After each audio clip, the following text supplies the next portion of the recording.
الحمد لله نحمده ونستعينه ونستغفره ونعوذ بالله من شرور أنفسنا ومن سيئات أعمالنا من يهده الله فلا مضل له ومن يضلله فلا هادي له وأشهد أن لا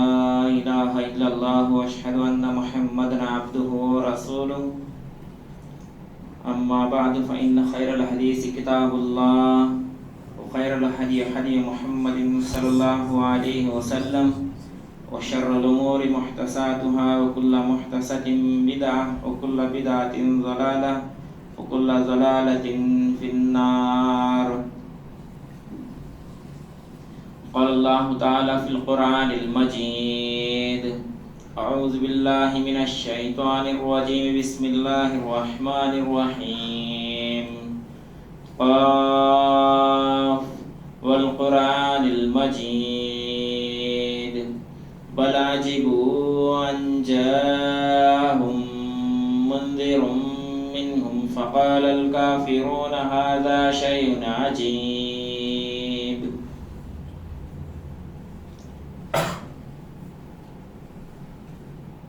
وقال الله تعالى في موضع آخر: وما أصابكم من مصيبة فبما كسبت أيديكم ويعفو عن كثير. وقال في موضع آخر: واعتصموا بحبل الله جميعا ولا تفرقوا. محترم سامعین اکرام، عزیز دوستوں، پیارے بچوں، سب سے پہلے تمام قسم کی تعریف و توصیف اس اللہ رب العالمین کے لائق و زیبا ہیں جس نے ہم تمام لوگوں کو اشرف المخلوقات بنا کر کے مبعوث کیا ہے، اور جس کی بادشاہیت کنکر سے لے کر ہمالیہ پہاڑ تک، پتے سے لے کر دنیا بھر کے جنگلات تک، خطرے سے لے کر سمندر تک، جو ان تمام چیزوں کا رازق اور پالنہار ہے. بعد وہ تمام انبیاء علیہ السلام پر درود و سلام نازل ہو، بالخصوص میرے اور آپ کے آخری نبی جناب محمد رسول اللہ صلی اللہ علیہ وسلم پر، جن کی نبی ہونے کی گواہی حجر شجر صحاب نے دی رسول اکرم صلی اللہ علیہ وسلم پر. سامعین اکرام، اس مختصر سے حمد و ثنا کے بعد آپ لوگوں کے سامنے میں ایک اہم ٹاپک یا پھر اہم موضوع لے کر کے حاضر ہوا ہوں. وہ یہ ہے کہ مسلمانوں کے درمیان اتحاد و اتفاق کیسے ممکن، وہ کون سے اعمال ہیں، وہ کون سے کام ہیں جو ہم اپنی زندگی کے اندر لائیں گے اور اپنی زندگی میں تبدیلی لائیں گے تو تمام مسلمان اس وقت روئے زمین پر جتنے بھی مسلمان پائے جاتے ہیں تو ایک پلیٹ فارم کے نیچے آ جائیں گے، وہ ایک پلیٹ فارم پر آ جائیں گے اور اتحاد و اتفاق کے ساتھ مل جل کر کے ایک جھنڈ ہو کر کے تمام مسلمان زندگی بسر کریں گے. آج دیکھیے مسلمانوں کو ہر جگہ جو ہے ستایا جا رہا ہے، مسلمانوں کو ذلیل اور حقیر نگاہوں سے دیکھا جا رہا ہے، مسلمانوں پر بے تحاشا ظلم و زیادتی کی جا رہی ہے عالمی سطح پر، اور اسی طرح مسلمانوں کو گاجر مولی کی طرح کہیں پر کاٹا جا رہا ہے، پیٹا جا رہا ہے، مارا جا رہا ہے. اور آج کے اس دور میں، موجودہ حالات میں مسلمان کن حالات سے دو چار ہو رہے ہیں، یہ حالات مسلمانوں پر کیوں آئے ہیں، یہ منظر ہم اور آپ کیوں دیکھ رہے ہیں؟ میرے بھائیوں، اگر ان تمام چیزوں کا جائزہ ہم اور آپ لیں گے، ہم اور آپ لینے کے لیے قرآن کی طرف جب لوٹیں گے تو ہمیں اللہ رب العالمین اپنے کلام مقدس کے اندر اس کا جواب یہ دیتا ہے وما اصابکم من مصیبت فبما کسبت ایدیکم ویعفو عن کثیر، کہ انسانوں پر، لوگوں پر جو بھی مصیبتیں آتی ہیں، جو بھی آزمائشیں آتی ہیں، وہ انسان کے اپنے ہاتھ کے کرتوں ہی کی وجہ سے، اپنے اعمال کی وجہ سے اللہ تبارک و تعالی انسان کو مصیبتوں میں اور آزمائشوں میں، فتنوں میں اللہ رب العالمین مبتلا کر دیتا ہے۔ اب آئیے ذرا ہم اور آپ میرے بھائیوں ملکی سطح پر جائزہ لیں گے۔ سب سے پہلے جو ہے مسلمانوں کا حال ہے، ملکی سطح پر کیا حال ہے۔ آج آپ دیکھیے مسلمانوں کو کس طرح خوف اور ڈر بٹھانے کی کوشش کی جا رہی ہے۔ مسلمانوں کے لیے کبھی NRC لے کر آتے ہیں، کبھی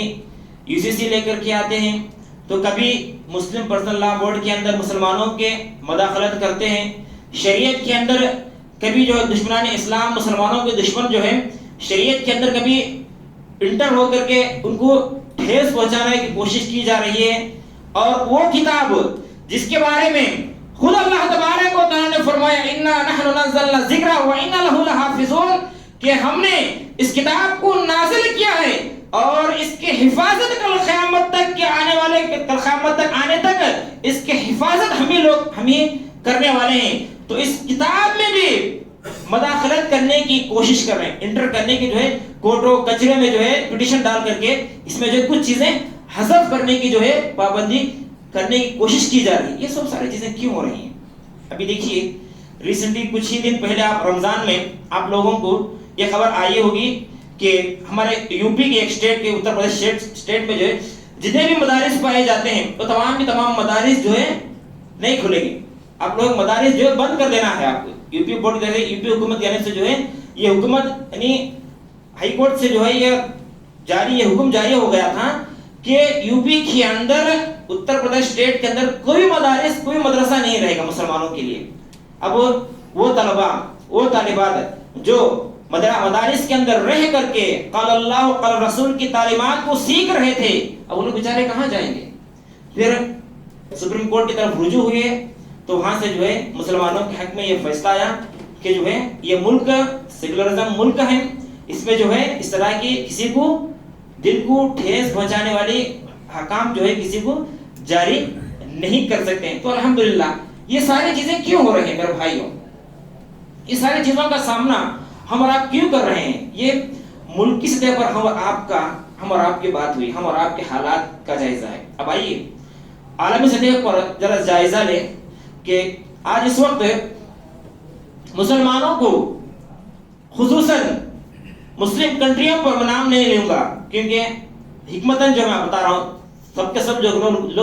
سب جو ہیں عقل مند ہیں، شعور ہیں، عقل رکھتے ہیں، سمجھ سکتے ہیں انشاءاللہ، ٹھیک ہے؟ دیکھیے مسلمانوں کو کس طرح اسکولوں پر، مسلمانوں کے گھروں پر بمباری کی جا رہی ہے، مسلمانوں کو چھوٹے چھوٹے بچوں کو کس طرح انہیں کاٹا جا رہا ہے، کس طرح انہیں قتل عام کیا جا رہا ہے، حتیٰ کہ اس وقت مسلمانوں کے اوپر ان کے حق میں حکومت ہند نے،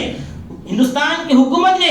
ان کے لیے احتجاج کرنے سے، پروٹیکشن کرنے سے بھی جو ہے ان کے لیے منع کر دیے، حتیٰ کہ مساجد کے اندر ان مظلوم مسلمانوں کے لیے دعا کرنے سے بھی پابندی لگا دی گئی ہے۔ اللہ اکبر! یہ ہندوستان کا مسلمانوں کے اوپر اس سے بڑا ظلم اور زیادتی اور کیا ہو سکتی ہے میرے بھائیوں؟ کہ ہم اپنے مسلمان بھائیوں کے لیے کم سے کم مسلمان بھائیوں کی مدد کے لیے تو نہیں پہنچ پائے، لیکن ان کے لیے بارگاہ الہی میں آ کر کے، اللہ رب العالمین کے دربار میں آ کر کے ایک سوئی کے ساتھ دعا تک کرنے کے لیے ہم اور آپ کو روک دیا گیا ہے۔ یہ حالات کیوں ہیں میرے بھائیوں؟ اب آئیے ہم اور آپ دیکھیے جس دور سے گزر رہے ہیں یہ ہے پرفتنہ دور ہے، فتنوں کا والا دور ہے۔ نبی صلی اللہ علیہ وسلم حدیث کے اندر فتنوں کے دور کے پیشن گوئیوں کو بیان کرتے ہوئے اللہ کے نبی صلی اللہ علیہ وسلم نے فرمایا کہ ایک دور ایسا آئے گا مسلمانوں پر، کثرت حج کا ذکر کیا اللہ کے نبی صلی اللہ علیہ وسلم نے۔ میرے نبی صلی اللہ علیہ وسلم کے صحابہ نے اللہ کے نبی صلی اللہ علیہ وسلم سوال کیا، اے اللہ کے نبی صلی اللہ علیہ وسلم آپ نے فتنوں کے دور کے پیشن گوئیوں کو بیان کرتے ہوئے کثرت حج کا ذکر کیا ہے، یہ کثرت حج سے کیا مراد ہے؟ تو صحابہ کرام کو نبی صلی اللہ علیہ وسلم جواب دیتے ہوئے کہتے ہیں کہ کثرت حج سے مراد قدرت قتل ہے، یعنی کثرت قتل، ہر طرف جو ہے قتل و غارت گری، خون ریزی عام ہو جائے گی میرے بھائیوں۔ اللہ کے نبی جناب محمد رسول اللہ صلی اللہ علیہ وسلم کہتے ہیں کہ اتنا قتل عام ہو جائے گا کہ حتی یقتل الرجل اخاہ، کہ بھائی اپنے بھائی کو قتل کرے گا، اب بھائی اپنے چچا زاد بھائی کو قتل کرے گا، اپنے ماموں کو قتل کرے گا، اپنے چاچا کو قتل کرے گا۔ میرے بھائیوں آج دیکھیے جائیداد کے سلسلے میں کتنے ایسے واقعات روزانہ آپ کو نیوز پیپر میں، روزانہ آپ کو اخبار میں آپ کو ملیں گے میرے بھائیوں۔ یہ حالات کیوں ہو رہے ہیں؟ ان حالات میں ہمارا آپ کو کیا کرنا چاہیے؟ اور خصوصاً میرے بھائیوں ابھی ہم لوگ جو ہے صرف 2-3 دنوں میں جو ہے ووٹ الیکشن کے لیے ہم ڈالنے جا رہے ہیں، تو ان حالات میں ہم آپ کو کیا کرنا چاہیے؟ یہ مختصر طور پر میں آپ لوگوں کے سامنے اپنے بات برا کر کے بات ختم کرنے کی کوشش کروں گا۔ میرے بھائیوں سب سے پہلی بات یہ ہے کہ ہم آپ یہ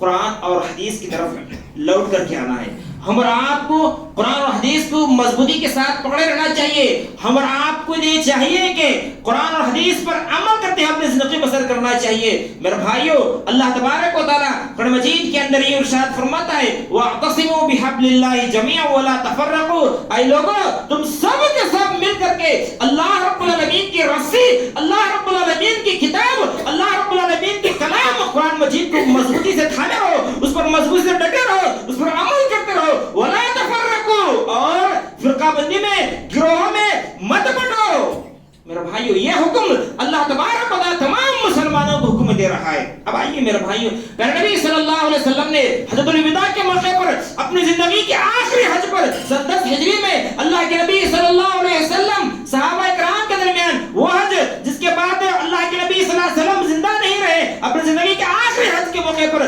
صحابہ کرام کی ایک طویل ایک عرصے تک صحابہ کرام کی ایک کثیر تعداد 1 لاکھ مسلمانوں کے درمیان اللہ کے نبی صلی اللہ علیہ وسلم نے یہ اعلان کیا کہ ترکت فیکم امرین لن تضلوا ما تواصوا بهما کتاب اللہ و سنتی، اے میرے صحابہ میں تمہارے درمیان سے جا رہا ہوں، ہو سکتا ہے آئندہ سال میں زندہ رہوں یا نہ رہوں، لیکن میں نے تمہارے لیے 2 چیزیں چھوڑے جا رہا ہوں، میں تمہارے حوالے 2 چیزیں دے کر کے جا رہا ہوں۔ جو انسان ان 2 چیزوں پر ہمیشہ عمل کرتا رہے گا، جو انسان ان دونوں چیزوں پر ہمیشہ عمل کرتا رہے گا، وہ انسان کبھی گمراہ نہیں ہوگا۔ میرے بھائیوں کون سی چیز؟ ترکت فیکم امرین، وہ ہے کتاب اللہ، اللہ رب العالمین کی کتاب وہ سنتی، اور پیارے نبی صلی اللہ علیہ وسلم کی سنت، پیارے نبی صلی اللہ علیہ وسلم کے حدیث پر جو انسان فتنوں کے دور میں عمل کرتا رہے گا تو انسان کبھی گمراہ نہیں ہوگا۔ اب آئیے میرے بھائیوں حجاج بن یوسف کے پاس آ کر کے مسلمان لوگ جو ہے حجاج بن حسن بصری رحمہ اللہ کے پاس آ کر کے حسن بصری رحمہ اللہ کے پاس مسلمان آ کر کہتے ہیں حجاج بن یوسف کی ظلم زیادتی کی شکایتیں لے کر کے آتے ہیں۔ تو میرے بھائیوں حسن بصری رحمہ اللہ نے ان مسلمانوں کو یہ جواب دیتے ہیں کہ آپ حجاج بن یوسف کی ظلم زیادتی کی شکایتیں لے کر کے میرے پاس آ رہے ہو، لیکن اللہ تبارک و تعالیٰ آپ کے ہاتھوں کی کرتوتوں کی وجہ سے، آپ کے اعمال کی وجہ سے اللہ رب العالمین نے تم پر ظالم بادشاہ کو مسلط کر دیا ہے۔ میرے بھائیوں ہم اور آپ اگر قرآن تعلیمات کو چھوڑ دیں گے، ہم اور آپ اگر پیارے نبی صلی اللہ علیہ وسلم کے احکامات کو ترک کر دیں گے تو میرے بھائیوں اللہ تبارک و تعالیٰ ہم پر ظالم بادشاہ کو مسلط کر دے گا۔ ضرورت اس بات کی ہے کہ ہم اور آپ قرآن اور حدیث پر عمل کرنے کی ضرورت ہے۔ اب آئیے اللہ تبارک و تعالیٰ قرآن مجید کے اندر یہ ارشاد فرماتا ہے ان اللہ یرفع بہذا الکتاب اقواما ویضع بہ آخرین، کہ اللہ تبارک و تعالیٰ اس کتاب اللہ رب العالمین کی کتاب قرآن کے ذریعے ایک قوم کو، ایک جماعت کو اونچائی پر لے کر آتا ہے، اور جو قوم جو جماعت اس قرآن پر عمل کرتی رہے گی اس جماعت کو، ان لوگوں کو، اس سوسائٹی کو، اس معاشرے کو، اس خاندان کو، میرے بھائیوں اس ملک کو اللہ تبارک و تعالیٰ بلندیوں پر لے کر جاتا ہے۔ اور جو معاشرہ، جو سوسائٹی، جو انسان قرآن اور حدیث پر عمل نہیں کرے گا، اسے پس پشت ڈال کر کے اپنے خواہشات نفسانی کے پیچھے پڑھ کر زندگی بسر کرتا رہے گا، تو میرے بھائیوں ایسے انسان کو اللہ تبارک و تعالیٰ پستی پر، ایسے انسان کو اللہ تبارک و تعالیٰ ذلیل و خوار کر کے رکھ دے گا۔ اللہ اکبر، یہ خود اللہ تبارک و تعالیٰ قرآن مجید کے اندر میرے بھائیوں فرما رہا ہے۔ سب سے پہلی چیز یہ ہے کہ ہم اور آپ ان حالات میں قرآن اور حدیث کی طرف لوٹ کر کے آنا ہے. اب آئیے دوسری چیز یہ کہ ہم اپنے اندر اخلاق کو تبدیل کرنا چاہیے، ہمارے کیریکٹر کو ہم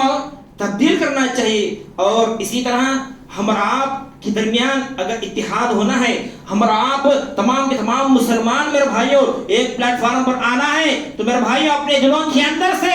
مذہبی عصبیت کو نکالنا چاہیے، مذہبی عصبیت کا خاتمہ کرنا چاہیے. اب دیکھیے کوئی انسان سوچتا ہے مسلمان ہے، وہ اللہ کی مدد کرنے والا ہے، ایک اللہ کی مدد مان رہا ہے، لیکن کہیں کسی مسلمان کو ستایا جا رہا ہے، کسی مسلمان کو ظلم زیادتی کی جا رہی ہے، تو کہتے ہیں ہاں وہ فلاں جماعت کا، وہ فلاں مسلک کا، وہ فلاں جماعت کا، اسے ایسا ہونا چاہیے، بیٹا کیسا ہونا چاہیے. میرے بھائیوں یہ عصبیت،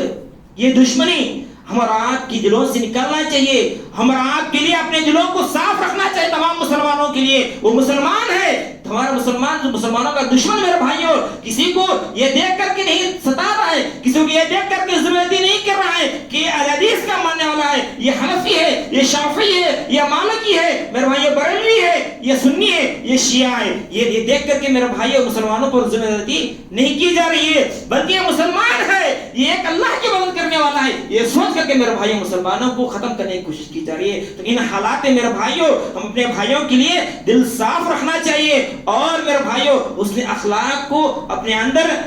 جنم لینے کی کوشش کرنا چاہیے. میرے بھائیوں اب آئیے مسلم نوجوانوں کا حال دیکھیے، مسلم نوجوانوں کا حال دیکھیے میرے بھائیوں. جو انسان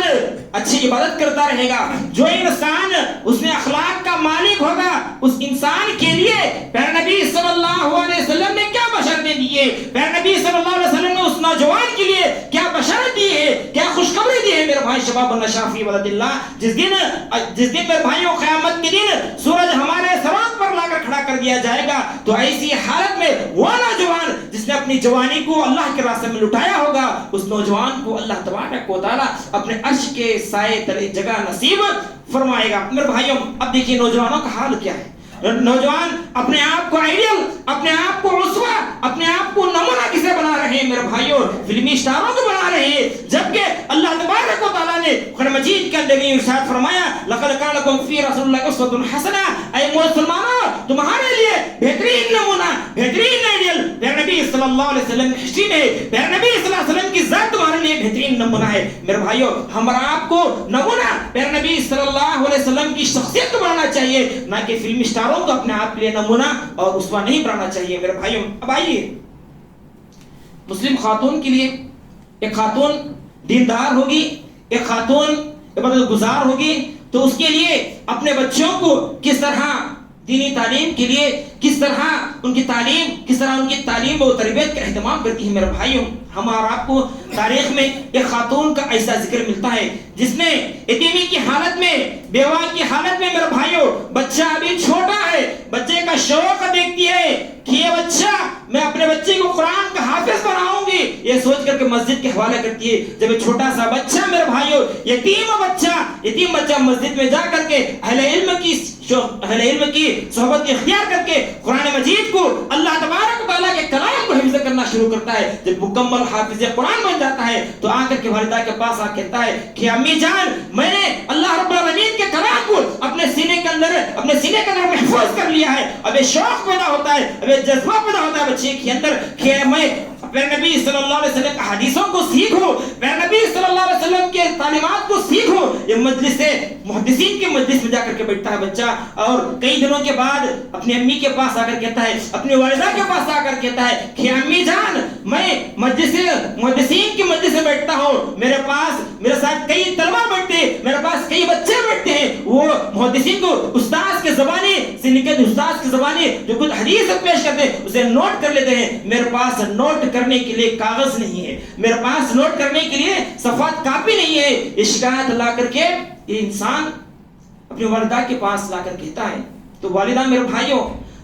شاہی دربار حکومت کے دربار میں پہنچتی ہے، وہاں پر جا کر کے دیکھتی ہے کہ وہ کاغذات جو دستاویزات کوئی کسی پر لکھ کر کے اگر ران چلا جاتا ہے، غلطی ہو جاتی ہے، اس کو مروڑ کر کے ہم لوگ ڈسٹ بن میں پھینک دیتے ہیں. آج بھی ہے نا آفس میں جا کر کے کوئی لیٹر جو ہے یعنی ویسٹ پیپر جو ہے اگر کسی کو غلطی آ گئی ہے تو اس کو جو مروڑ کر کے پھینک دیتی ہے، میرے بھائی پھینک دیتے ہیں. تو اسی طرح یہ ماں جو ہے اپنے بچے کی تعلیم و تربیت کے لیے حکومت کے حاکم کے دربار میں جا کر کے ان دستاویزات کو، ان ویسٹ شدہ پیپروں کو اکٹھا کرتی ہے اور جو لکھا ہوا حصہ ہے اس کو کاٹ کر کے پھینک دیتی ہے اور بقیہ جو حصہ اس کو صاف کر کے اپنے بچے کے حوالے کرتی ہے. اس کی ان اوراق میں پیارے نبی صلی اللہ علیہ وسلم کے حدیثوں کو لکھنے کی تعلیم دینے کے لیے یہ اوراق اپنے بچے کو دے کر کے کہتی ہے بیٹے سن لے، یہ اوراق تیرے لیے امانت ہے، یہ اوراق تیرے لیے امانت ہے، اور اس امانت کو تو صحیح طور سے صحیح طریقے سے صحیح طریقے سے حق ادا کرنا چاہیے. میرے بھائیوں آگے چل کر کے یہی یتیم بچہ، آگے چل کر کے یہی چھوٹا بچہ میرے بھائیوں اس مقام پر پہنچتا ہے. آج الحمدللہ آج ان کے اوراق کو، آج ان کی تحریروں کے ہم اور آپ محتاج ہیں میرے بھائیوں. یہ آگے چل کر کے یہ بچہ میرے بھائیوں محمد بن ادریس امام شافعی رحمہ اللہ کے تعلق سے نام سے جانا اور پہچانا جاتے ہیں. میرے بھائیوں امام شافعی رحمہ اللہ آج کون نہیں جانتا؟ آج کون امام شافعی کون نہیں جاتا میرے بھائیوں؟ ان کی تعلیم اور تربیت اس طرح ہوئی ہے. تو میرے بھائیوں ہم اور آپ کو چاہیے کہ ہم اپنے اندر حسن اخلاق کو پیدا کرنے کی کوشش کرنا چاہیے. اب آئیے اسلام میرے بھائیوں امام اہل سنہ والجماع امام اہل سنہ والجماع امام احمد بن حنبل رحمہ اللہ کے تعلق سے آتا ہے کہ ان کے مجلس حدیث کے اندر مجلس حدیث کے اندر میرے بھائیوں 5000 افراد 5000 لوگ شرکت کیا کرتے تھے. ان کی حدیثوں کو سیکھنے کے لیے جب ان کے اسٹوڈنٹ کا مجمع لگتا تو ان کے مجلس میں 5000 لوگ اکٹھا ہوتے تھے. میرے بھائیوں ان میں سے صرف 4 یا 500 طلبہ جو ہے امام احمد بن حنبل رحمہ اللہ کی حدیثوں کو لکھا کرتے تھے. بقیہ 4,500 لوگ امام احمد بن حنبل رحمہ اللہ کے اخلاق کو دیکھنے کے لیے آیا کرتے تھے. اللہ اکبر. میرے بھائیوں اخلاق کیسے تھے اسلاف کے؟ ہم اور آپ کے اخلاق، ہم اور آپ کسی نمونہ بنا رہے ہیں، ہم اور آپ کسی اسوہ بنا رہے ہیں. یہ حالات ہم اور آپ پر آئیں گے تو کیا آئیں گے؟ کیسے نہیں آئیں گے میرے بھائیوں؟ ہم اپنے لیے اسوہ اور فلم اسٹاروں کو بنائیں گے تو اللہ تبارک و تعالیٰ کا غضب ہم پر اور نازل ہوگا. تو لہذا ضرورت اس بات کی ہے کہ ہم اور آپ کی اسوہ، ہم اور آپ کے لیے نمونہ میرے بھائیوں اللہ کے نبی صلی اللہ علیہ وسلم بنانا چاہیے، صحابہ کو بنانا چاہیے، اسلاف کو بنانا چاہیے، اسلاف کی زندگی کو بنانا چاہیے. ایسی صورت میں ہم اور آپ کی زندگی کے اندر تبدیلی آئے گی. اب آئیے میرے بھائیوں دوسری چیز یہ ہے کہ ہندوستان کے مسلمانوں پر اس طرح کی ظلم زیادتی کیوں کی جا رہی ہے؟ میرے بھائیوں یہ حقیقت اور سچائی میں آپ لوگوں کے سامنے رکھتا ہوں. میرے بھائیوں اندلس اسپین آپ جانتے ہیں نا، اسپین اس کے اندر مسلمانوں کتنے سال حکومت کیے؟ 800 سال مسلمانوں کی حکومت رہی اسپین میں. اندلس میں جو ہے 800 سال مسلمان حکومت کیے. آج جا کر کے آپ اسپین جا کر کے دیکھیے، آج آپ اندلس جا کر کے دیکھیے، وہاں پر جو ہے صرف مسلمانوں کی عمارتیں باقی ہیں. صرف وہاں پر جو ہے مسلمان کا نام و نشان مٹ گیا ہے. میرے بھائیوں کیوں؟ کیسے ہوا ہے؟ کہ اس کی جانکاری کے لیے ہندوستان سے قومی آزادی دہلی کے شمارہ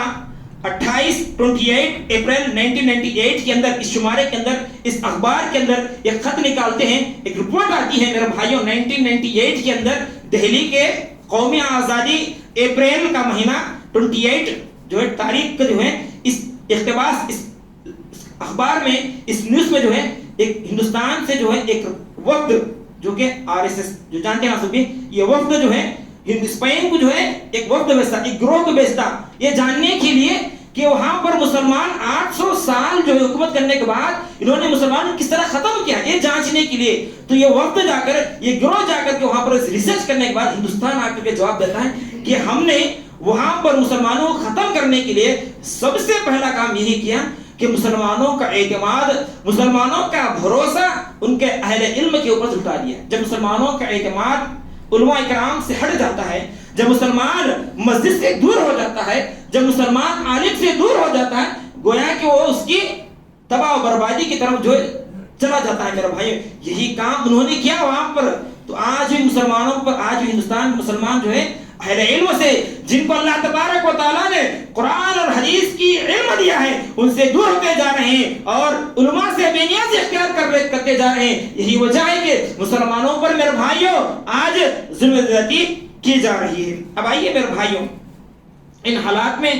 ہم اور آپ کو کیا کرنا چاہیے؟ تیسری چیز یہ ہے کہ ہم مسلمان میرے بھائیوں سیاست سے دور ہیں اور سیاسی لیڈروں سے محبت رکھتے ہیں اپنے اندر کے اندر. میرے بھائی سمجھ میں بات میں تشریح کروں گا.